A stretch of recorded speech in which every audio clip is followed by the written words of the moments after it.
Hello everyone and welcome to BubbleRAN webinar.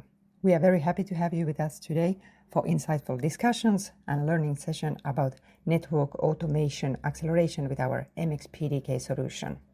My name is Greta, I'm Marketing Manager at BubbleRAN. As you can see in this intro image, we have three speakers today.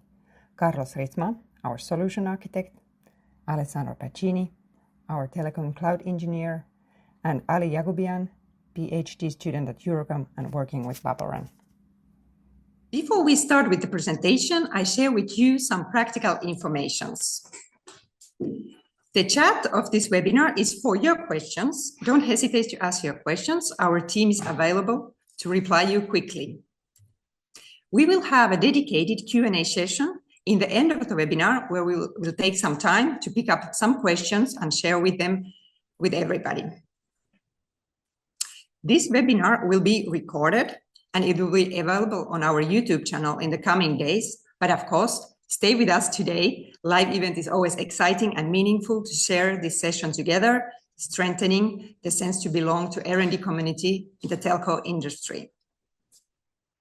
And last, please fill in a short questionnaire. We have few questions and it would be very helpful for us that you fill in this. The link for this questionnaire will be available in the chat.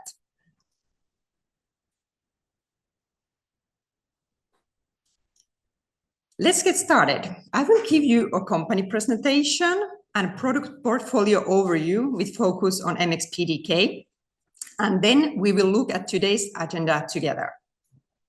At BubbleRAN, what do we do? We do breakthrough technologies in the area of 5G, 6G, O-RAN, and AI RAN. We accelerate innovation by making advanced telecom infrastructures and softwares accessible, flexible, and feature-rich. We enable building scalable, extendable, and customizable 5G Open RAN networking solution built on both open source and industrial-grade software. And we create open ecosystem for 5G Open RAN, including a developer portal with SDKs, APIs, and documentations. And as you can see on top of this slide, our three technology pillars are automation, intelligence, and open ecosystem.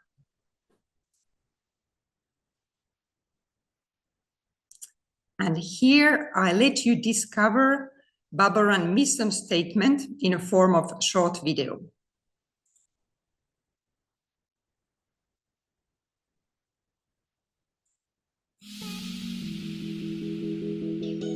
Our mission is to empower public and private mobile networks with fully managed, high-performance 5G, 6G software solutions that combine flexibility, customization, and scalability.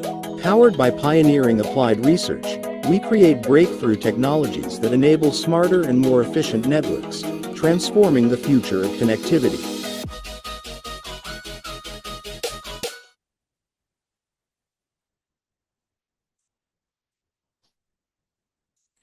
And then BubbleRAN products.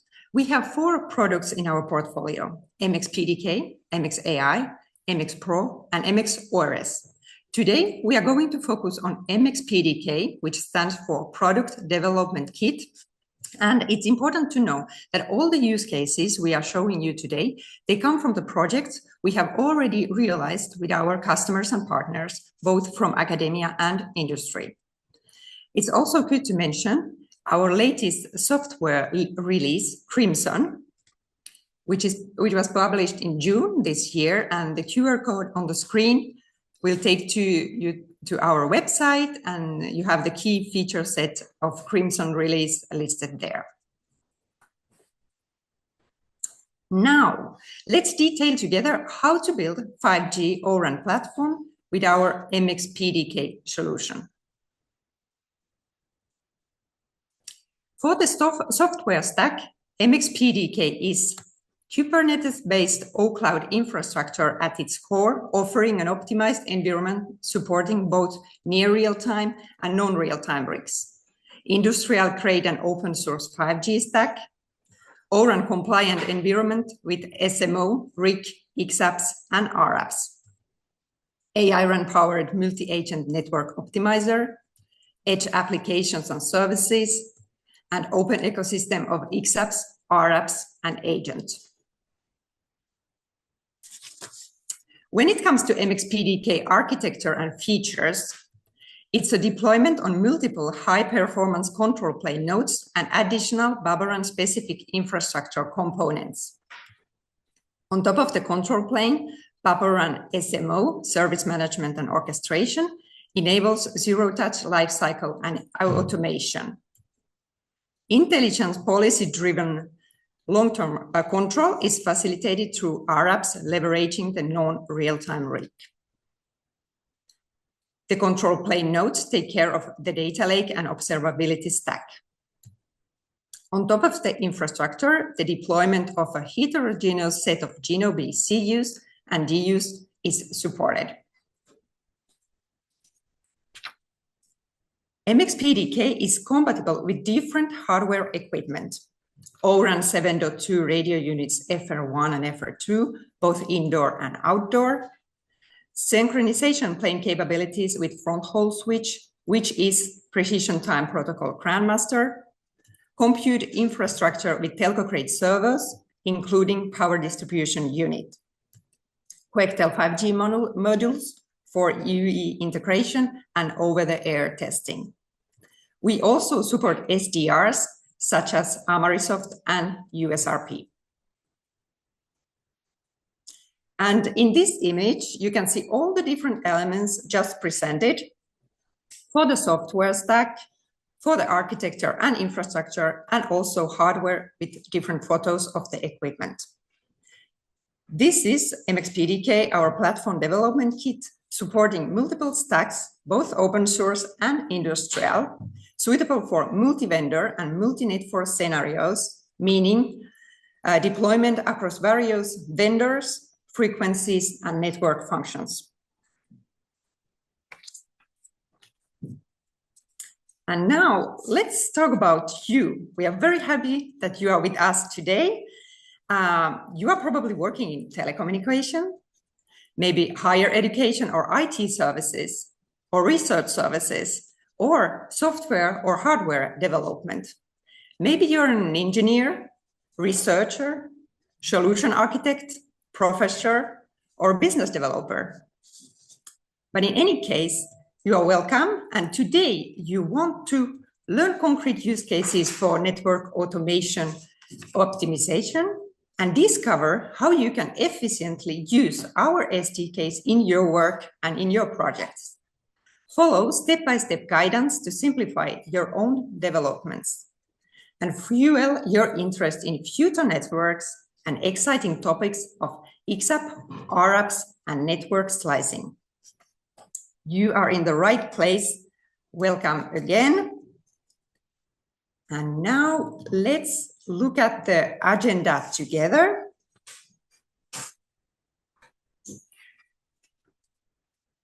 We are going to spend about 90 minutes together, and we are going to present you different levels of network automation. We will start with intent-driven network automation with Carlos Risma, our solution architect.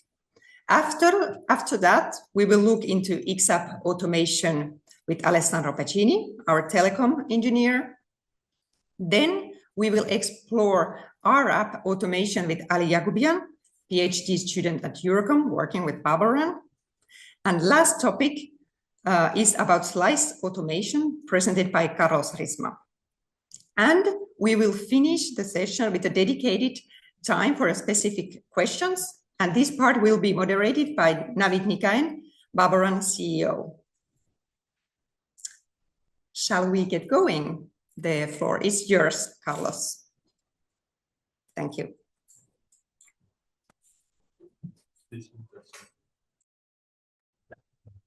Hi, everyone. Thank you, Greta, for the introduction. I hope everyone can hear me well. I can hear myself. So let me go into the first chapter, into the levels of automation that we're going to showcase today. So let me share my screen. Okay, hope you can see my screen.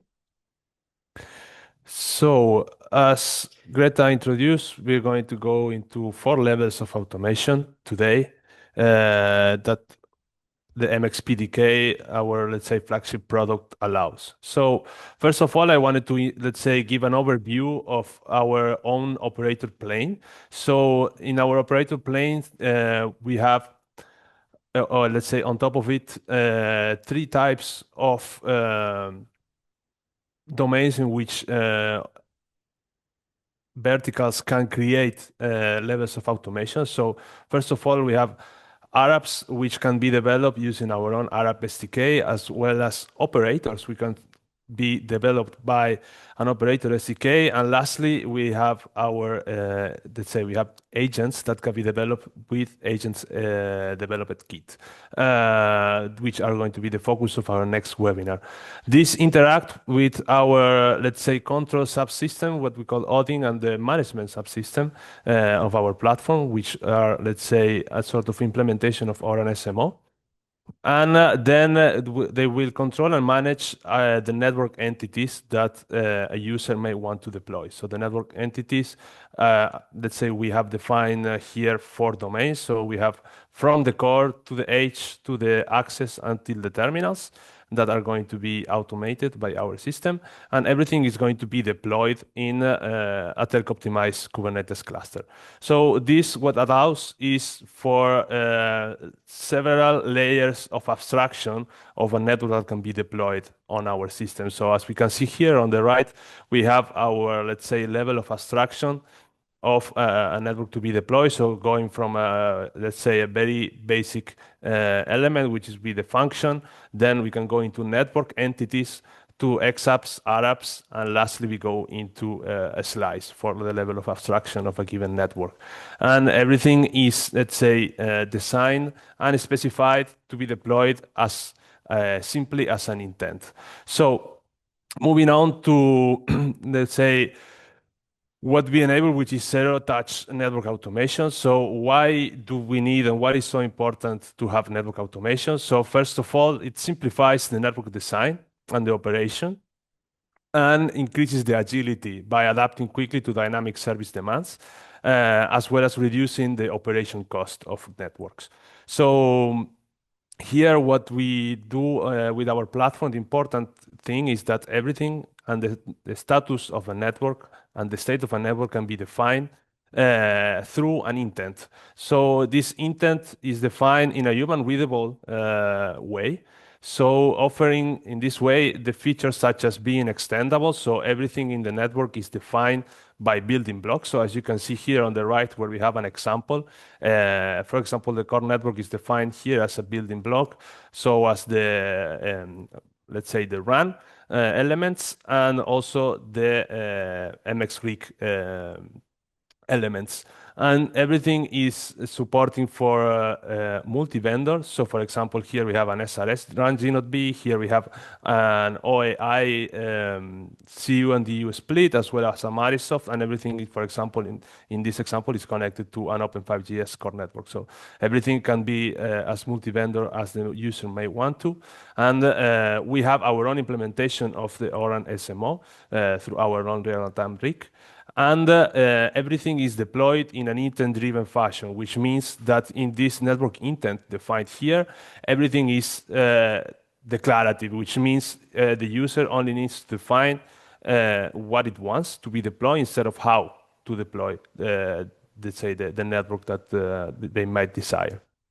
So now we are going to show in a demo how this zero-touch 5G can be, let's say, deployed in a simple way. So in this example, we will, let's say, showcase this network, which is like a sort of subset of what we showed in the previous slide. So in this network, you will have an Open5Gs core network, an OpenAir interface RAN, as well as an SRS RAN, and both connected to our own near real-time RIC. And lastly, we're going to deploy the UE that is going to connect to this OpenAir interface RAN. here the important thing that we want to mention is, of course, again, that this is a multi-vendor, not only, let's say, between the two domains of RAN and core, but also, let's say, we have two RAN vendors. So here to show you quickly how it is done, I will switch to my terminal. So for example, here I have in my terminal our own MX-PDK. So here we have our infrastructure. So as you can see here, we have in this infrastructure, we have 4 nodes on which we have deployed our own MX-PDK. And here we can simply deploy a network by doing, I hope you can see because I have this thing. Okay, so we can do BRC. Oops, sorry, I touched it, my bad. Okay, so we can do BRC install network, simple as say YAML file, and the network, as easy as that, it is deployed. So now we can observe what is the status of the given elements of the network by simply doing BRC observe, in which we can check what are the status of the network elements. And we can see here as the network functions are coming back to life. So we have here, as we said, sorry, if we do a list network to showcase, so here we can see that we have the BubbleRAN network that we had defined in the slide, and we have an OAI G0B as well as an SRS G0B, each of them on a specific bands, and an Open5GS core network with our own near real-time rig and the UE that it is connected and ready to be sending traffic. So for example, we can quickly do let's say a routing type test. So we can do BRC test with our own command line tool, which is called BRC. We can do simple as this, ping to the UPF, which is in our case the gateway. So this is the end result. So now I'm going to show you how this is, let's say, created, how this network is designed in a simple way, and how to create the intent that is going to deploy this network. So the way that it works is that first of all, we need to define a network in this network intent in this way. So we create a YAML file, which is going to define this network intent. And we need to give some specifications in this file. So first of all, we create the template, which is going to be the network. And then, for example, we are going to create a slice, which is going to be, let's say, across all the domains, so core and RAN. So here we're going to define a DNN for internet, and this is a EMBB service type traffic. So once we define the slice, we can move on to define what are going to be the core network that you want to deploy. So here, as we said, everything is in building blocks, and the building blocks are defined by this, let's say, model section. So in this case, we want to open 5GS, 5G core. And simple as that, we have defined all the elements that are going to compose that 5G core. Then we need to define what are going to be our radio access elements. So here we have 2 radio access elements. So first of all, we have our OAI RAN. So here we need to specify a few more things, but everything still is not on how, but just simply what we want. So in this case, we specify what is the band, what is the center frequency, bandwidth, the subcarrier spaces, and so on. And the same goes for the SRS RAN. Here we have shortened it just for the sake of simplicity and space. And lastly, also, we have defined here our own near real-time rig here at the edge. So here, by simply naming this rig, we can just specify that this G0B is going to be controlled by that rig. The same goes here. So this is going to be, this cell is going to be controlled by the same rig. And lastly, we can just install the network as I showed you before. And for the UE, we also need to define it in a similar way. So we simply need to define which is the network that is going to try to connect, and setting which will be, for example, the IMCI, as well as some, let's say, identity fields, and the DNN that we have defined for the core network. And the slice. And in this case, we have showing everything in an emulated way. So in this case, we're using the model for RF simulator, but it can also be either a QuickTel UE that is running within the cluster, or an external UE that could be, for example, a smartphone. So lastly, we can do several types of tests with this UE and the deployed network. So as I showed you before, we can do a simple round trip type test, but we can also do some throughput tests with the same command line tool. So for example, if I go back to the terminal and I run BRC test throughput UE1, which is our UE, we can specify either if we want downlink or uplink traffic, and then we can specify towards which IP. So in this case, we can do some downlink traffic from the UPF to the terminal. So we can do here, and this we can add command line options like one will do when running an iPerf. So for example, I can set the time to be for only 10 seconds.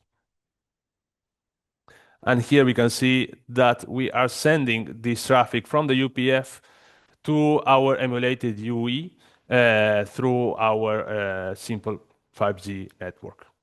And so, as I said, everything is done in building blocks. So here in this slide, we are showing you what are the possibilities, or what are, let's say, these possible building blocks that you can mix and match to deploy your own network. So here we have for each of our vendors. So for example, we have our own building blocks with different type of kinds. So BubbleRAN, I mean, we have our own near real-time rig, as well as xApps that are already integrated in our platform, which we're going to much in detail in the next section.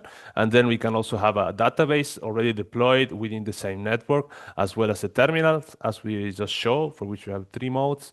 And same goes, for example, for OpenAir interface, for which we have different modes of deployments, different composition models. So for example, in this case, we deploy just a monolithic G0B, but also we can deploy in a split way and with a real radio unit. And the same goes for SRS RAN, Open5GS, and Amarisoft. If you are curious, you can find out more examples on how to, let's say, combine these building blocks in our open documentation, where we have a, let's say, vast array of examples that can be deployed and ready to deploy, basically. So they're just recipes that you can simply deploy if you have our own platform. And yeah, so finally, the summary of this section, we will, let's say, let me delete this, sorry. So the summary and the remarks that we want to showcase now are that, as we've seen, everything is deployed in our system in an intent-driven way. So even RAN, core, and terminal, everything is declared in an intent-driven fashion. And we support for multi-vendor deployments in a modular design. And then we saw what is the life cycle of this automation. So we just simply deploy everything with a single command. So now, if you have any questions, please write them in the chat, and we will, let's say, go into a Q&A later on. If not, I will move on to my colleague, Alessandro Pacini. So yeah, thank you very much.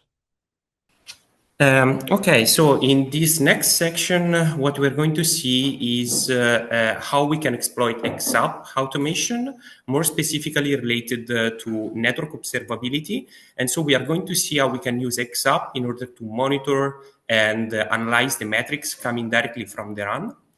Indeed, as we know, xApp have the purpose of enabling third-party developers to create applications that control the RAN for tasks like traffic steering, load balancing, but also, of course, like in this case, monitoring. But before moving to the actual xApps, of course, we have to speak a little bit more about the enabler of the xApps, which is the RIC. More specifically, our RIC, which is MX-RIC. It offers many different strength points, starting from the multi-X philosophy, which it embraces, because it supports many different radio access technologies with 4G and 5G, different platforms, different languages like C and Python, different protocol versions, but also different vendors ecosystems such as Lighton and Benetel. Additionally, MX-RIC also offers carrier-grade performance and control with its very ultra-low latency performance in less than 1 millisecond towards A2 agents, for real-time application, but also it showcases a very in-depth network visibility with both standards and custom service models, such as the one of the ORAN from KPM, RC, CCC, and LLC, and our custom ones such as MEC, RLC, and PDCP from the 3GPP standard. Speaking about the BubbleRAN xApp ecosystem, our ecosystem gives you freedom, total freedom of deploying and automating from any kind of environment, starting from a containerized version of the xApp up to the very low-level bare metal ones.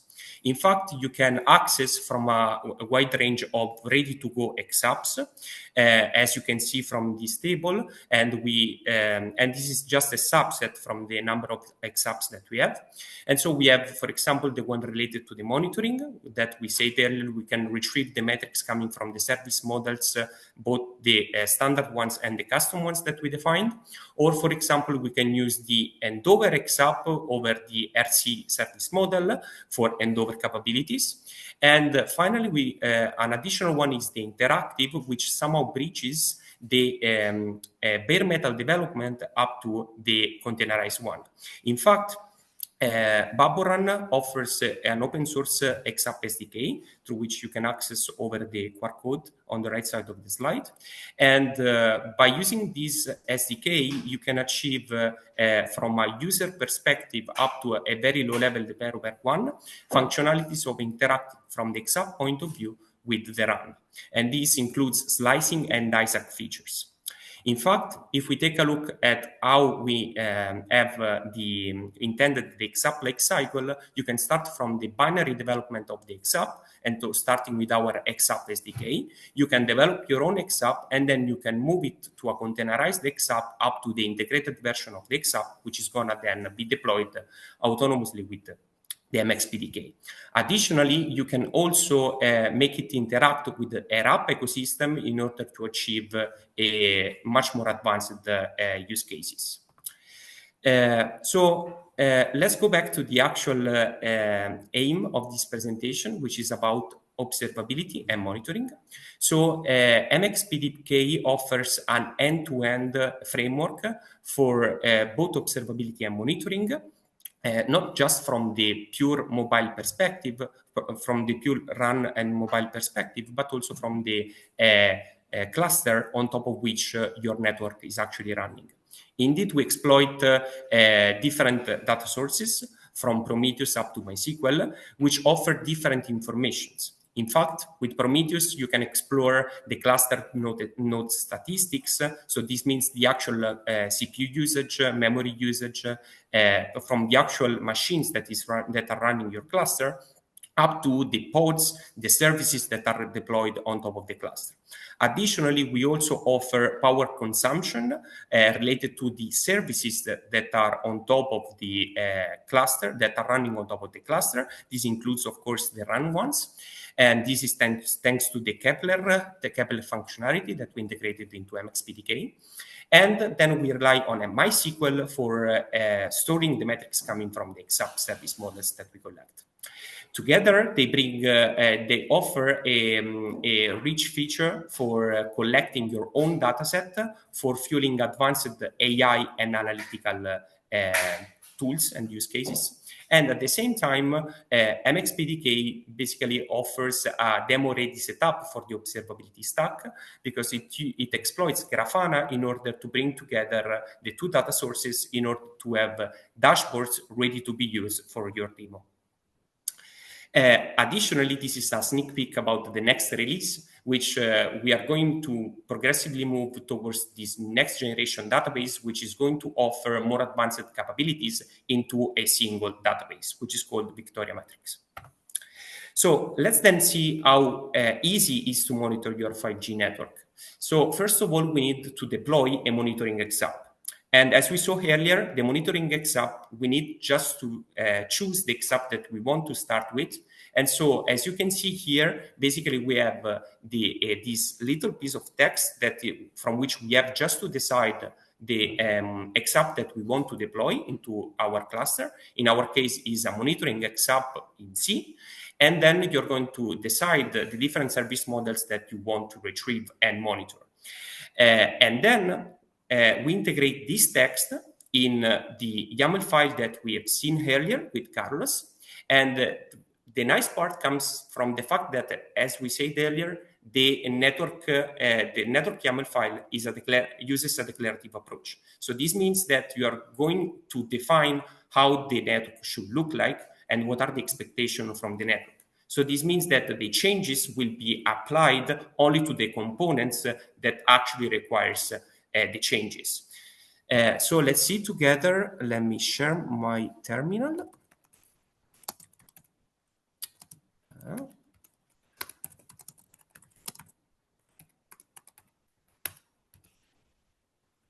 Okay.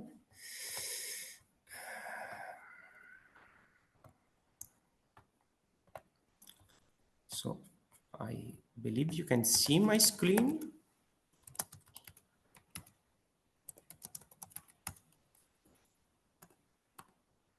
So now we just rebooted the network that Carlos did. So now we are going to see the network going back up very quickly. So all the different components, once again, will be listed with our commands brc observe, our BubbleRAN CLI command. And from here, you can navigate the different elements belonging to the network that we just deployed. For example, the number of UEs, the RAN, and the xApp that we are just about to deploy. So let's see once again. So now the network is up and running, as you can see. And now what we are going to do is to deploy the same network configuration, but with just the add-on of the xApp that we have seen in the slide. So this means that this section is the only one that has been added on top of the one that has been already deployed. And so if we do brc install network, then you can see that the network element have not been created, but just configured. And so let's see once again with the brc observe. And as you can see, no components have been rebooted or restarted. Only the components that have been affected by the changes have been started or restarted. So in our case, as you can see, we have the monitoring xApp that is now up and running. And so let me go back to the slide.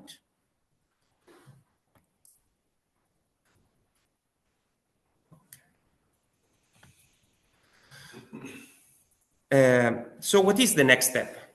The next step is simply the one of accessing the data, because the data has been already being retrieved by the xApp that you just deployed. In fact, the only thing that you can do is simply access the Grafana dashboard that is already deployed in your MX-PDK. And you will find the list of predefined dashboards that we already integrated in our Grafana. And so let me do this once again. Let me share my screen.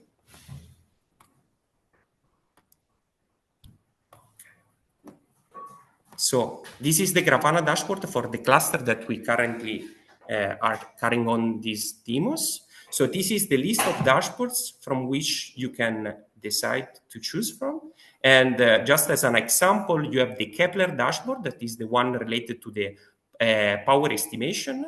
And so you can navigate for example, the power estimation for all the pods that are currently being run in the network. Or, for example, you can access the statistics come from the nodes that are actually running the network, and so the machine themselves. And, of course, now we will see the dashboard related to the RAN monitoring. And so in our case, this is the metrics that are being currently retrieved from the xApp and stored into the MySQL database. Everything with just one command. So just to show you this, I can run a test throughput from the UE that we deployed in the network. And now what we are going to see are the actual metrics. This is from the KPN service model. And as you can see, this is by selecting the UE that we want to retrieve the metrics from. Then you can see that the throughput in this case shows 200 megabit per second. And you can see also the PRB allocation and many more other statistics. Of course, this means that you can then access these dashboards and create your own ones, because of course, Grafana is simply executing queries towards the databases. And so you can create your own dashboard in order to achieve the demo that you want to showcase. So let me go back to the presentation.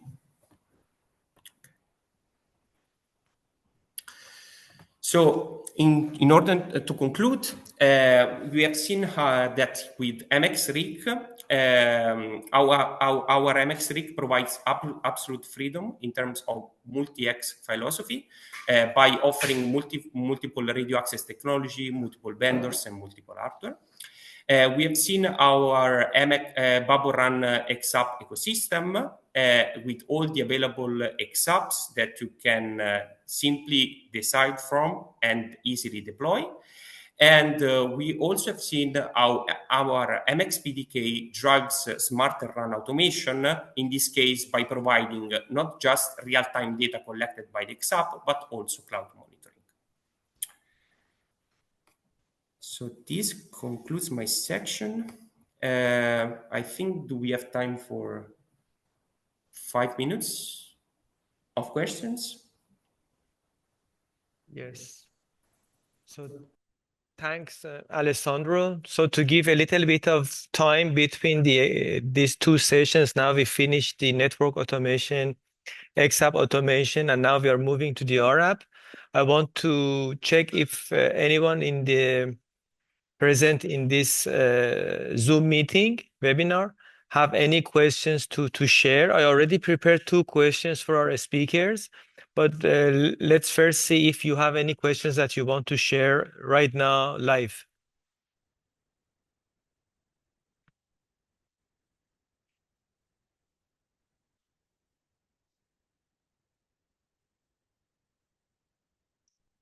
All right, so let me share my questions. So the first question goes to Carlos. I have 2 questions for you, Carlos. So one is why automation matters in 5G and upcoming 6G network, and in your system, right? What is the agility of this automation? Like how much time does it take, for instance, to deploy the network that you just showed, consisting of a multi-vendor together with the RIC and everything? Thank you. Thanks, Navid, for your questions. So in terms of why network automation is so important, in my opinion, is first of all, because it reduces the operational cost for deploying the network, as well as enabling for a DevOps operation, let's say practices, accelerating, let's say, the development and the innovation of, for example, xApps or rApps by developers. And in terms of the agility, as we saw, I mean, in order to deploy a network, let's say after defining what is the intent blueprint, which depends on the use case, but it takes, let's say, a reasonable, just a fairly short amount of time, then the actual deployment of the network, it takes simply a matter of seconds. That is all it takes. So yeah. I don't know if there was something else that I missed from the question. Thanks, Alexandro. Again, a little chance for the audience to ask questions live if you want. Otherwise, I have another questions for Alessandro. Any questions?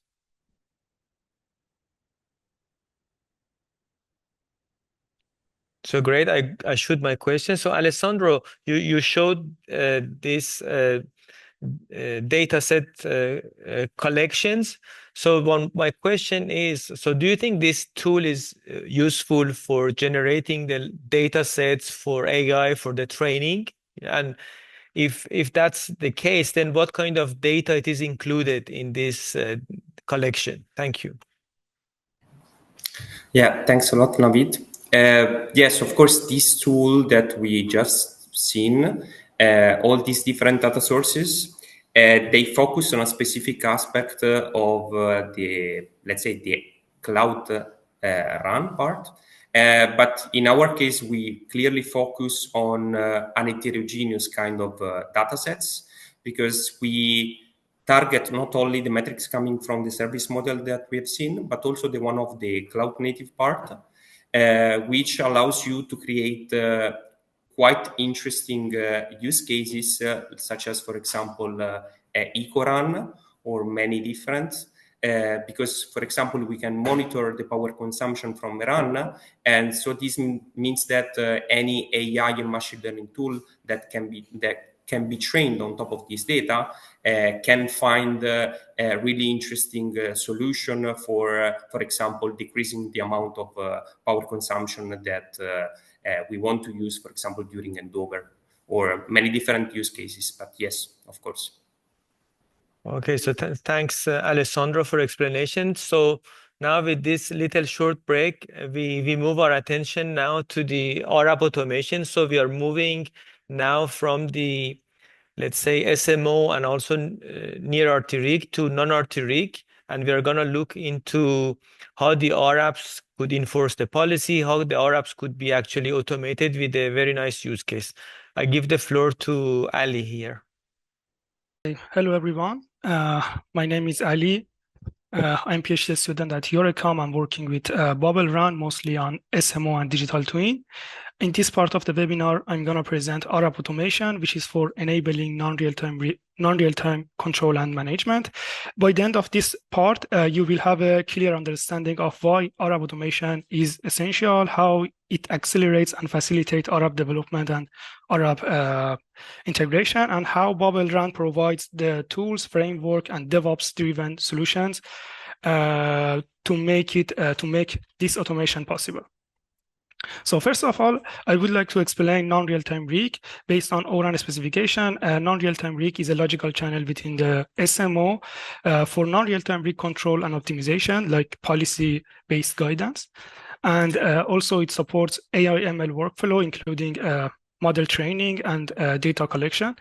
In very high level, I would say non-real-time rig is a gateway of control plane for rApps to perform management and control operation. In this figure, you can see that this is our operator plane. We have Odin, which is our non-real-time rig aligned with ORAN specification, and we can have rApps on top of the SMO. rApps bring automation and intelligence to the RAN domain and make the RAN smarter and more efficient. So I'm not going to explain the detail of the non-real-time rig and Odin, but it is important for us to know what is the input and output of the non-real-time rig. The input of the non-real-time rig is R1 interface from rApp, and the output is A1 interface for communication with near real-time rig and xApps, and we have also OEM interfaces. For R1 interface, BubbleRANs provide rApp SDK, which is a Python library that simplifies the design, development, and onboarding rApp within the Odin, our non-real-time rig, and it acts as a high-level interface aligned with R1 interface, and so there is no need to deal with low-level APIs in R1 interface. And it is very important for us to be aligned with R1 interface because it makes our solution to be compatible with industrial grade non-real-time rig like Ericsson's EIAP. As of now, monitoring services, A1 related services, and RAN OEM related services are supported in our rApp SDK, and it is easy to install. You can install it by just pip install BubbleRAN SDK, and also it is open source project. You can find it by scanning this QR code in the BubbleRAN's GitHub repository. So here I would like to talk about the rApp automation and rApp lifecycle. BubbleRAN provides automated rApp lifecycle from code development, and then containerizing, integration, and then make the 5G network more automated. It accelerates the rApp development, and it packages them as a containers and cloud-native applications. It enables dynamic rApp operation through the SMO by leveraging R1 interface, and it brings unified intelligence via xApp and rApps to ensure a smooth transition from the RAN to the data-driven insights. There are 4 steps for rApp lifecycle. First of all, we need to develop the code and build the binary and executable file. So we need to create the binary rApp. We can use Git or VS Code as an editor, and we can use the BubbleRAN's SDK. And also for next step is containerizing the rApp. We can use Git Actions and GitLab for CI/CD. We can use, for instance, Snap, Docker, and CDK, Container Development Kit, provided by BubbleRAN. And then we need to integrate our rApp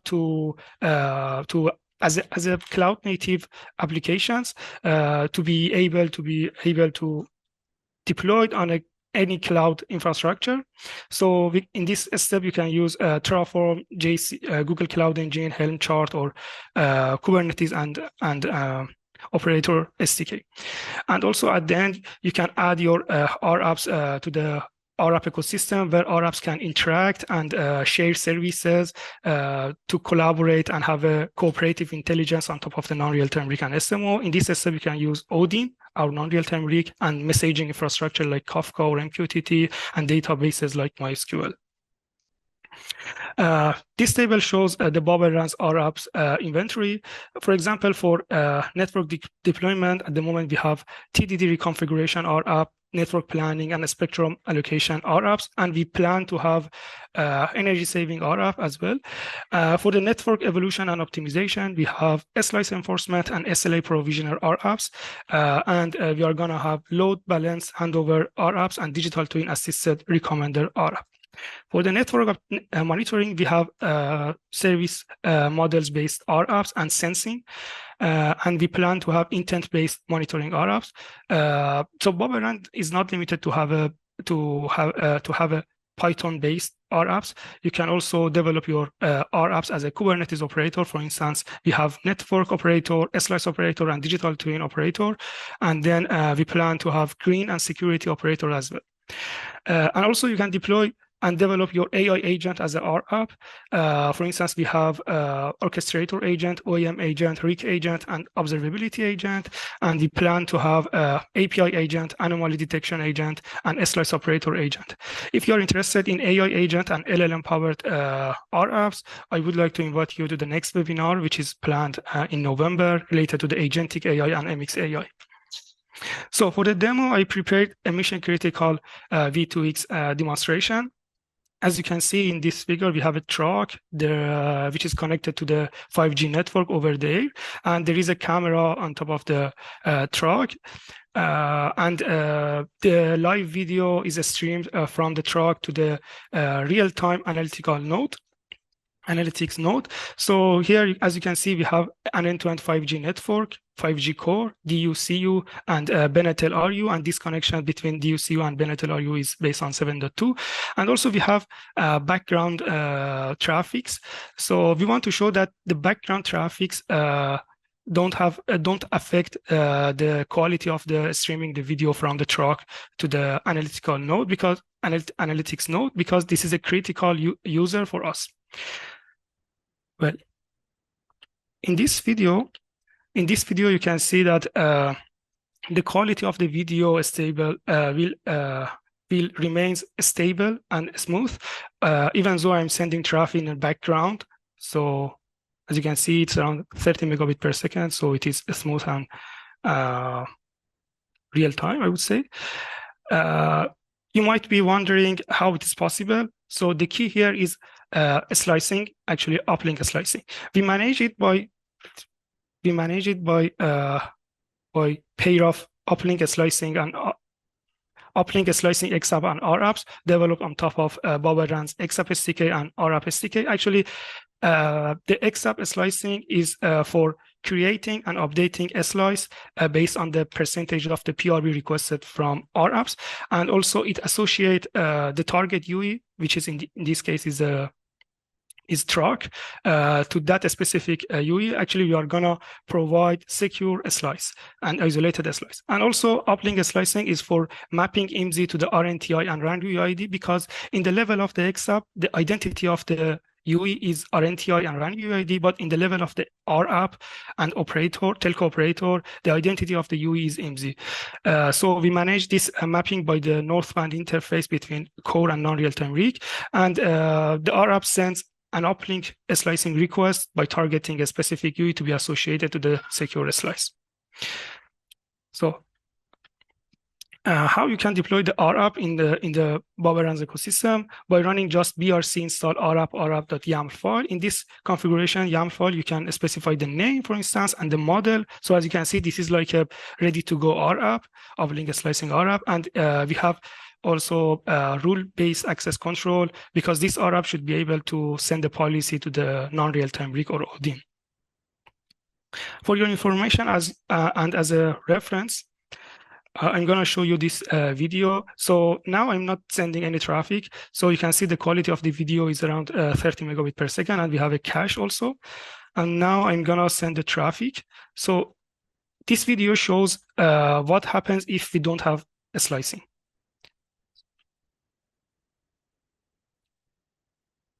Yeah, for instance, you can see it gets stuck, and there is a buffering. So wait. It gets stuck again. And then you can see the bit rate is around 17, 14, and 13. Yes, and also we have more demos. For instance, intent-driven RAN automations.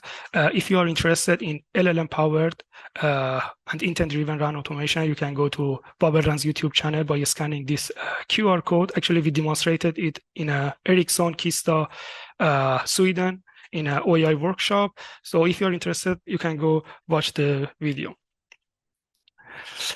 So as a summary, I would say BubbleRAN's non-real-time rig provides service-based architecture for rApps to produce and consume services. So basically, multiple small rApps can cooperate to perform a complex network task. And also, BubbleRAN's rApp ecosystem lets you deploy ready-to-go rApps from the catalog. We call it composition model. And you can also build your own rApps with the powerful rApp SDK and container development kit.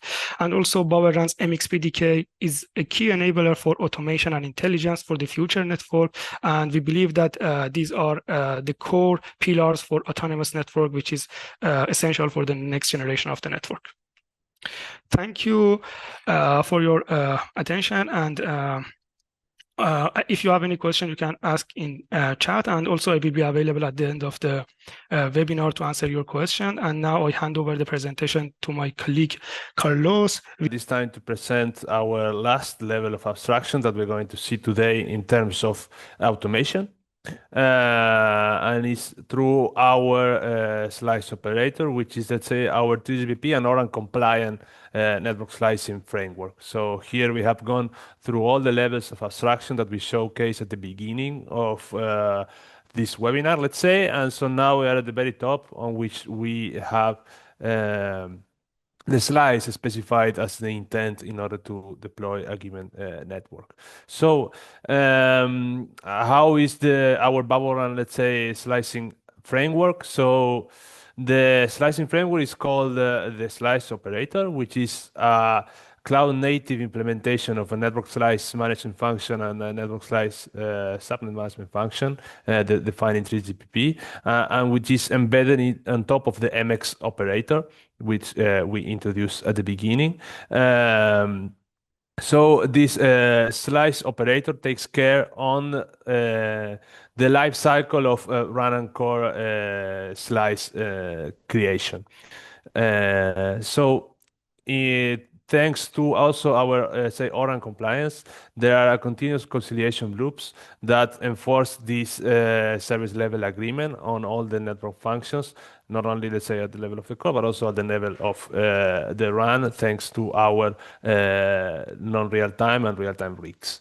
Here again, the intent that first we saw as a network intent, now it becomes a service intent. So it's defined in the form of a service profile. So any vertical industry can, let's say, in our platform view, we can create, let's say, an intent in the form of a service profile, defining very high level specifications, such as, let's say, the desired latency, the bandwidth in uplink or downlink that it may want, and the area and the zone of which they want to deploy the given slice. And then the slice operator will translate this into deployable slice profiles.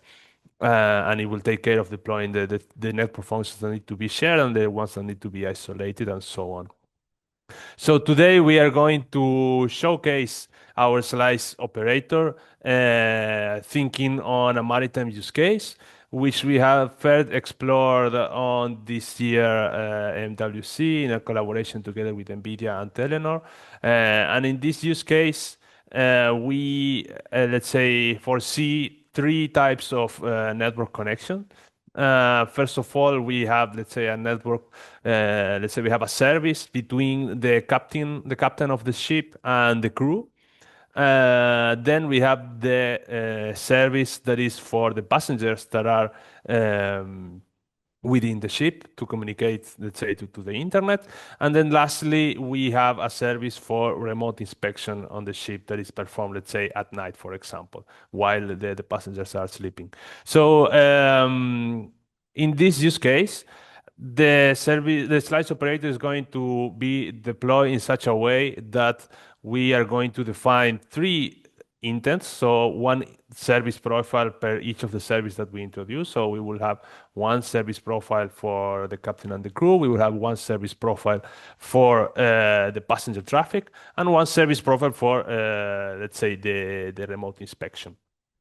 This service profile, this intent will be translated by the slice operator into a 3GPP compliant slice profile, which is then passed on to our SMO that is going to take care of deploying according to the, let's say, the slice operator commands, which are going to be the network functions.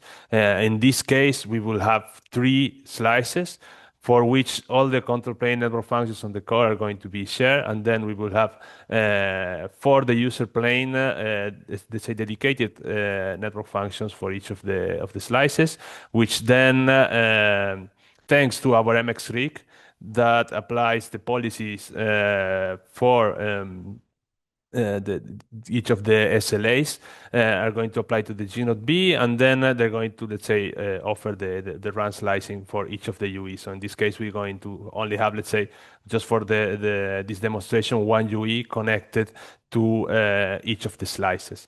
So now, if we move on to the demo itself, so we are going to showcase, first of all, we want to showcase the lifecycle management that the slice operator offers in our system. So we're going to show 5 steps to do so. So in the first step, we will have, let's say, the ship in the shore. So there is only, let's say, communication between the captain and the crew. And then we're going to move on to the second step after the ship takes off, in which we will have, in addition to the captain and the crew, there is the passenger service for them to communicate to the internet. And then during at night, we will first of all update the service for the passengers. Since there is less traffic, we're going to let's say, take some of those network resources and use them for our remote inspection slice. And then in the fourth step, we are going to, let's say, again, to a scenario of the daytime in which we don't have any more the remote inspection service. So we are going to delete this slice and, let's say, update back again the slice for the passengers. And lastly, the ship is going to arrive to the shore. So we will only have the service for the captain and the crew. So now I'm going to go, let's say, back and forth in between the presentation and my terminal to show, let's say, step by step how this looks and how, let's say, easy it is with our slice operator to deploy these such of steps. So first of all, as we mentioned, we are now on the shore, so the ship it needs to create. We need to create for the ship the service for the captain to connect to the crew. So here we have an example of how this service profile intent looks like that I mentioned earlier. So here, as you can see, we just simply need to define data flows in a very high level way. So we define what is the content rate that we want for our SLAs, as well as the latency class and the given use case and transport protocols that are, let's say, intended for that traffic. So now I'm going to show you how you can simply deploy this service. So for example, if we go to our platform, right now I have a network, so I will delete it shortly.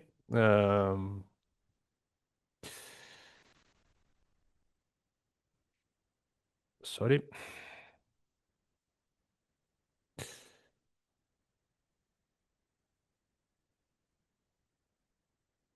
So now I had the step one already deployed, so I'm going to delete it quickly so that I show you the full life cycle. So now as the network functions are being deleted, I'm going to deploy again. So right now we don't have anything deployed. So again, as easy as it was to delete it, now I can simply install it. So we can do with our command line, we can do instead of install network as I have shown case earlier, we can do BRC install service and the step one. So the step one is again, going back to the slide, is this service profile showcase right here. And the slice operator now is taking care of deploying all the necessary network functions that are needed. So here, as you can see, we have all our network functions that we defined in the figure before, and now they're all up and running. And as you can see, they all have this ID tag, which is, let's say, the slice ID, which is created was a combination of the service type and the slice differentiator. So now we can, let's say, for example, connect a terminal. So we can do BRC install terminal. We do again the step one. And we have created, let's say, the UE for the captain. So now we can see here we have an element for the captain UE, which is now connected. And let's say we have our service deployed. So now we're going to move into the step two. So now for the step two, we are going to add an additional service, which is the one for the passengers. And in this service, again, we have defined a more, let's say, generic EMBB traffic. And it has a bit of a higher let's say SLA. So let's say we have a 50 megabit per second per user in this case, and it's, let's say, expected to handle HTTP traffic. So we are going to go and install this service. So we can do BRC install service. We call it a step two in this case. And now the passenger slice is being deployed. So now we can see there are quite a few more network functions that are being deployed. And if we do still with our command line tool, we list the services that are going to be deployed. I hope this is not too small. Maybe I can make it a little bit bigger. Okay, as you can see here, we have two services right now being deployed. One for the captain and the crew, and one for the passengers, each of them with a specific, let's say, requirements, and each of them have a specific slice ID. And the important thing here that I want to show here is that for each of the slices, we have a specific UPF. So we have one user plane function for the slice for the captain, and another one for the slice of the passengers. So now we are going to, I need to, let's say, instantiate, let's say, the terminal for the passengers as well. So if I do BRC start terminal step two, I've now created the terminal. So now if we go back again to see what is the status of these elements, now the terminals are, let's say, reconnecting to each of the specific slides. So now that they have connected, for example, we can use the BRC tool to test the throughput right now that we have to see, let's say, if the SLA is actually being enforced. So for example, if we take a look at the passenger UE, we can do some downlink traffic to the UPF, let's say for 100 seconds, for example. And now we can see at the beginning it's a bit high because it takes some time for the control loop to apply, let's say, the necessary control actions to reach the SLA. So now we can see that we are on 45, 46, so it's getting, let's say, closer and closer to the 50 megabit per second that we already defined on the service profile right here. So now that we have done this, we can move on to the first part of the step 3, which will be to update this. So to make room for the remote inspection service first. So we are going to, let's say, update this service, we update this slice. We're going to lower down the 50 down to 25 megabit per second. So now, if we, for example, we do BRC install service step 3, which is basically the same, but just with a different, let's say, throughput. We can apply this, and you can see that we are still running the traffic on the UE, and without any loss of connectivity. Now we have brought down the throughput on the UE to close to the 25 megabit per second that we had defined in the service profile. So you see now we are, let's say, close to the 25 megabits here on the throughput test for this UE. So now if we go ahead and go into the second part, which is to deploy the last service, which is the remote inspection, we can go ahead and do so. So we can do BRC install service step 3, but this is the second part. So now we have created the remote inspection slice. So if we go here and run the BRC list services to see what are the services that are currently being deployed, we can see now that we have all our 3 slices being deployed here. And again, we will have, say, 3 different IDs for our slices, for which we will have one, let's say, specific user plane function for each of them. So now if we go and install, let's say, the last UEs, let's say we're going to connect the last set of UEs for this step 3 to terminals. So we're going to now try to connect the 3 UEs. The reason that we need to reinstall them is because we are doing everything in emulated mode. If it's over the air, normally it's a bit more, let's say, seamless. So now we have our last UE that is trying to connect. And if we do BRC list services, okay, so now that we have our 3 services deployed, we need to move on to our step 4, which is to delete the remote inspection service. So we need to just do, in this case, BRC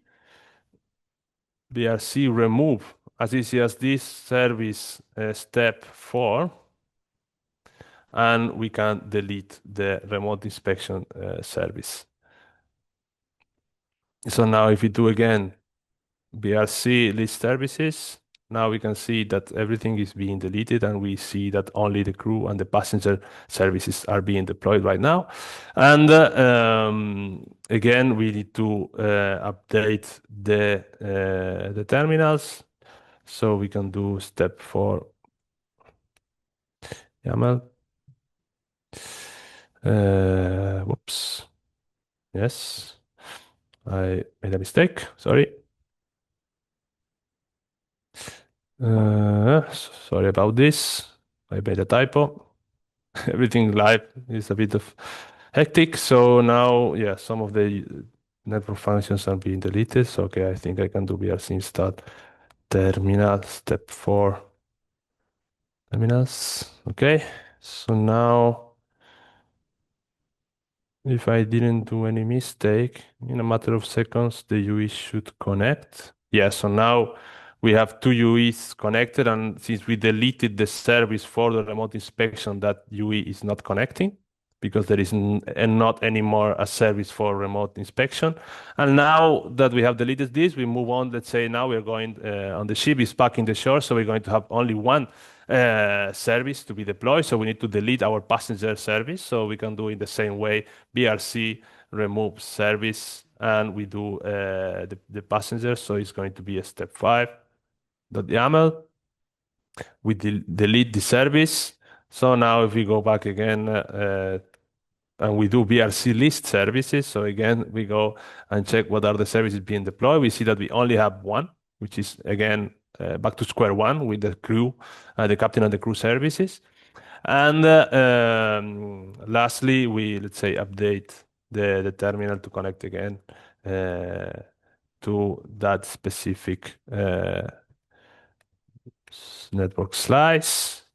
So lastly, we have, if we do BRC observe, we will see that shortly the UE of the captain, it is now connected, as you can see, and the other two UEs, since there is not, let's say, a service for them, they are, let's say, without any network connection. So if we do again here a BRC test throughput for the UE of the captain, oops, I forgot to specify in which way. So in downlink, for example, with towards the UPF, you can see now that the traffic is according to the SLA that we applied on the service profile. So that is it. So as a summary, we saw how our TCP/IP and ORAN compliance slice operator can automate the full life cycle of the network slicing across RAN and core, and everything is done in an intent-driven way through service profiles. We only define some high-level requirements, and which are then automatically translated into deployable slice profiles by the slice operator. And then, thanks to our, let's say, ORAN implementation, we can apply on the RAN as well, let's say, and enforce the SLA targets in a sort of closed loop in order to maintain these SLA targets. And yeah, so that concludes my section of the presentation. So we can move on again to Greta. And of course, if you have any questions, please write them in the chat and we will do the Q&A at the end. Great. I hope you enjoyed so far this webinar. So we actually went through the different levels of automations from the network to the xApp and from the rApp to the slice. Okay, so we try to compress a lot of concepts, a lot of information in this small chunk of, demonstrations and, sharing how things are done in the current practice, right? I do a little conclusion here, which is quite, forward-looking to share with you how do we see the upcoming challenges. While BubbleRAN, we are working on automations, intelligence, and open ecosystem as a foundations for 6G. What we are observing also is that the phase changes in 6G ecosystem and economy, all driven by AI. So one particular thing I would like to share with you is that historically in the chart that we have been showing for the radio access network was the revenue, and then the applications and others were considered as a cost. But now with the emergence of the AI and the Gen AI, we see that this trend is reversed. The actual connectivity and, let's say, radio access network, the last mile of the connectivity becomes the cost for the maybe operators, and then all the sphere of the applications and the AI that becomes possible on the top becomes the revenue. So that is where we see that the phases are changing with the introduction of AI, and AI will ultimately transform the 6G network. We see that there will be a built-in high-performance computing and agentic AI factory in the future operators network.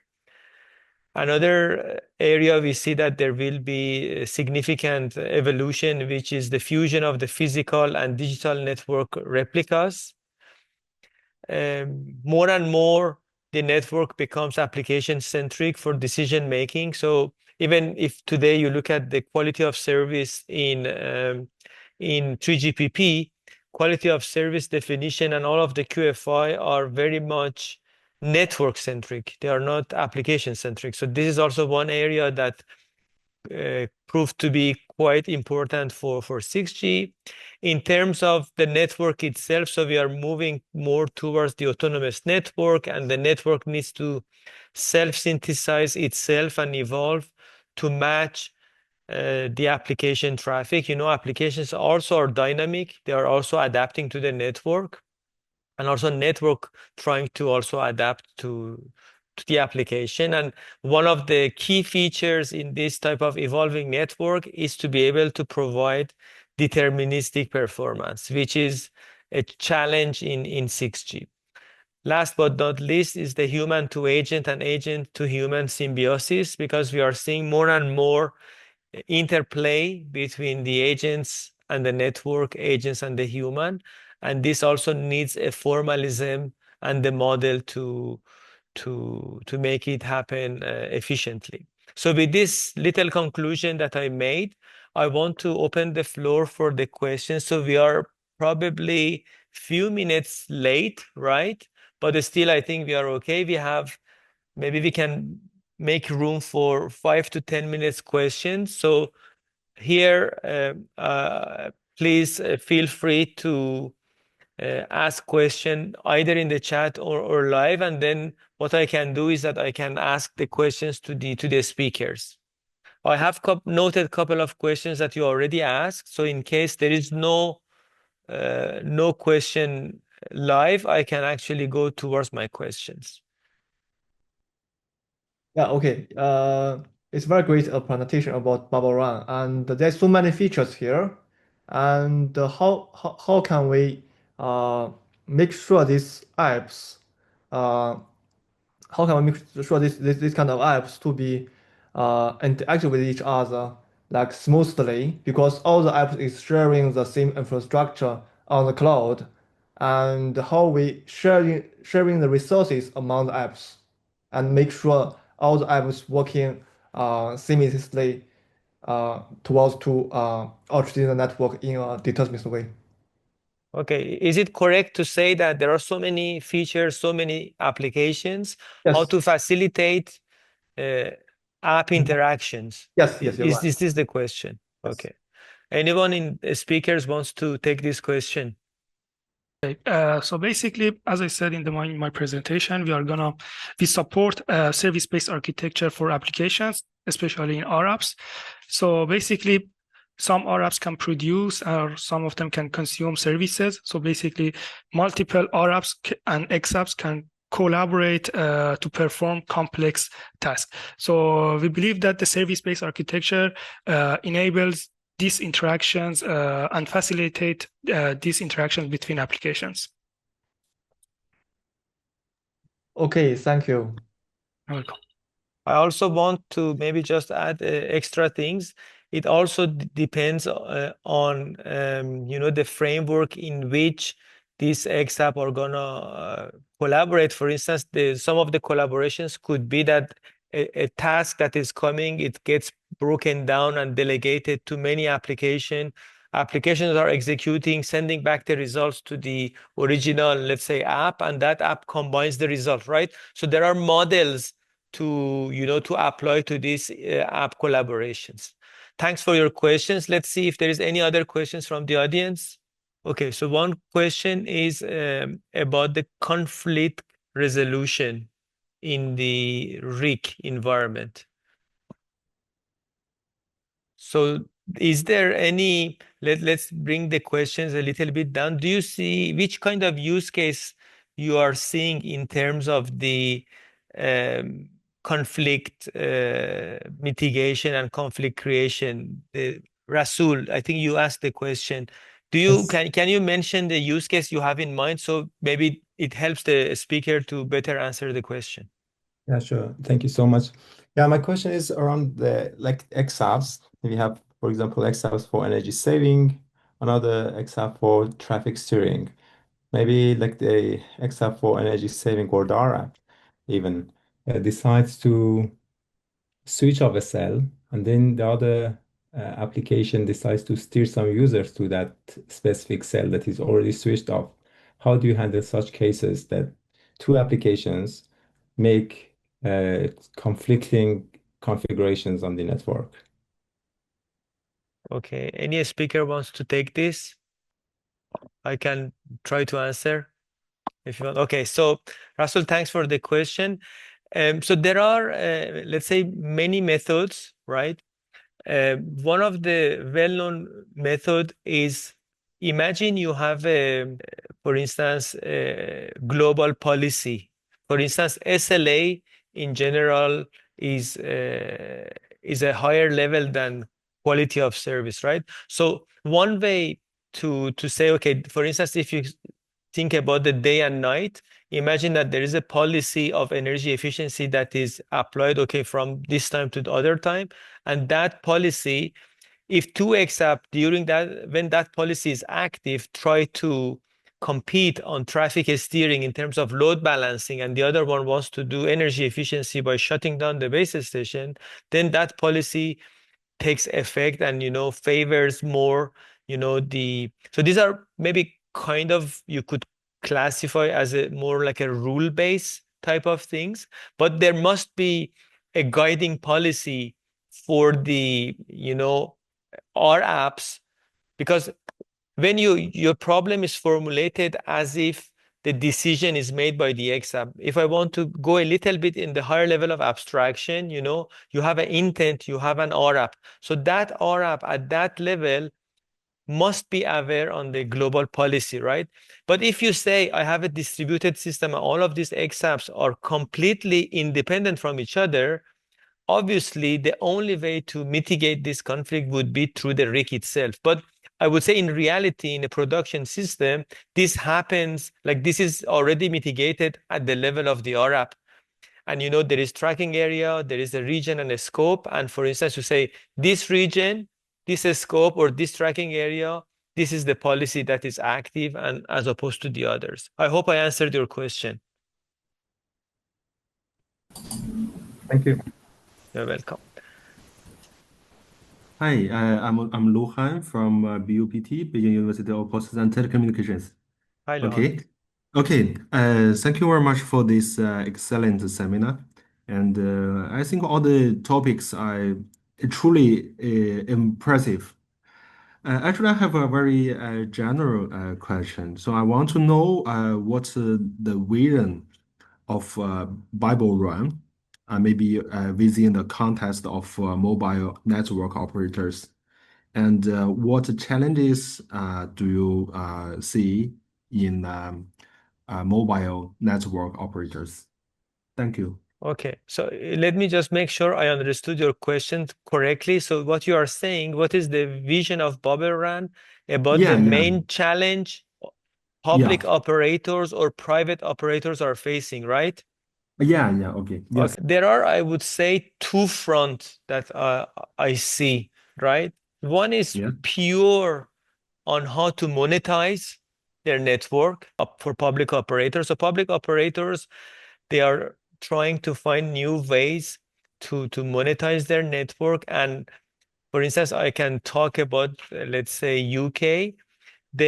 Public operators, they try to upgrade and evolve their network to support, for instance, slicing features to serve for the private 5G network as a way of monetizing the network. So one big challenge is how I have an infrastructure, I can improve it? How can I monetize all this investment I made, right? And AI also come here to help, because with AI, it opens a lot the door for monetizing the infrastructure, right? I would say operators are on a front line to bring sovereignty of the AI in a country, right? In a countrywide. So that is why I was referring that next generation and mobile communication systems will have a built-in HPC and AI factory. And we are already seeing a couple of operators in Europe, they are having the AI factory, right? So one challenge is, to my understanding, is the monetization, how to monetize the infrastructure, right? The other, when we go to the more like a very much technical front, so it is a general understanding that public operators, they try to adopt what O-RAN brought as a SMO and non-RTRIC in order to, and one level with rApps, open the door for monetization with bunch of APIs that they can give to the third party, right? And with SMO to automate. So you see that automation is fundamental here. And one of the features for this private 5G is being able to create a network as a service, like a slicing as a service. Like a slicing you saw in the Carlos demo. So a slice has a life cycle that depends on the network itself. So it's a sub life cycle management. So we need a mechanism, automation, that these slices for private 5G, for a concert, for different event, could be delivered fast and on demand without any human intervention, right? And we know that operators, they are moving more and more towards the autonomous network, obviously driven by AI. So autonomous network is one challenge that is public operators are facing, and AI seems to be one way to go forward. There are still some reserve in terms of the capability of AI, whether it's really provide what it promises. So monetization, autonomous network, and autonomous network means optimizing the network performance. As you know, Rasul was saying about conflict mitigation for load balancing and energy efficiency. So if you have autonomous network, you can on the fly, optimize the energy, load the traffic, and also more on the uplink. There is a big challenge in the uplink performance. Future traffic would be much more uplink dominant, and we really need control loop optimization by means of rApps to optimize the uplink. I hope I answered your questions, Luhan. Yeah. Okay. Thank you for your response. I believe that BubbleRAN is doing has a great potential in private 5G or even future in the public operators. Yeah, we will. Absolutely. We are looking for more for private, but I think for public 5G, like being able to help them to twin the network in a form of digital twinning of the network, that could be also one asset we could maybe help public operator. Yes. Okay, thank you. You're welcome. Yeah. So one question is maybe for you guys. The question is, can Kubernetes operator turn into an AI agent? Can we put AI capability into Kubernetes operator? I think this has been answered in the chat, but I think the short answer is yes. Like there is an interplay. Probably the agent could use these operators to instrument the whole process of automation. So there will be a webinar in 1 month that actually covers exactly these questions related to the role of AI agent in So because what I want you to see is that one pillar is automation, that towards automating the whole process from the network to the rApp. Another is really about the network intelligence, right? So we are going to deal with the network intelligence in a next webinar, but AI agent on the top of Kubernetes operators proved to be a right approach, at least to what we are seeing. The last question, yes, maybe the last question. Anyone wants to pop in and ask a question? This is the last chance.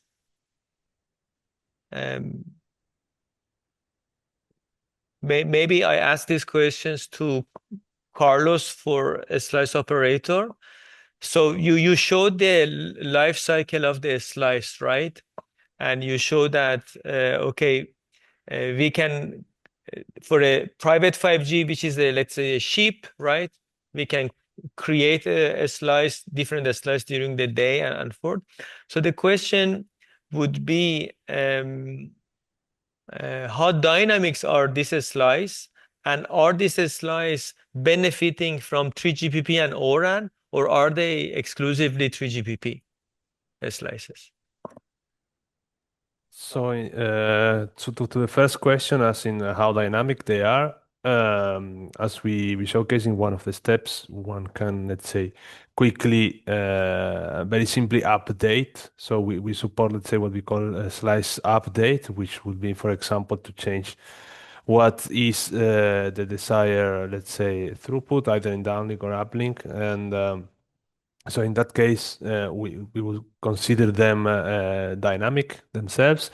And this goes also into the second question that you ask on if we would say we only do like 3GPP, or we, let's say, benefit from O-RAN. And indeed we do, because thanks to, let's say, our alignment with O-RAN, this enables this dynamicity, because, for example, in terms of updating a given network slice, this means that we can, let's say, update a policy, which will be done by the slice operator, and then updating this policy in a form of, for example, an SLA xApp. This can be done, let's say, on runtime, and we can apply this run control action, and let's say, enforce that updated SLA for that given user. Thank you, Carlos, for the answers. I think we reached towards the end of this webinar. I have 3 things to share with you before you leave. First, please fill the questionnaire, because that will help us to improve the webinar that we are providing. Second is that we are planning another webinar in 4th of November, like in less than a month, on AI agents and the network intelligence.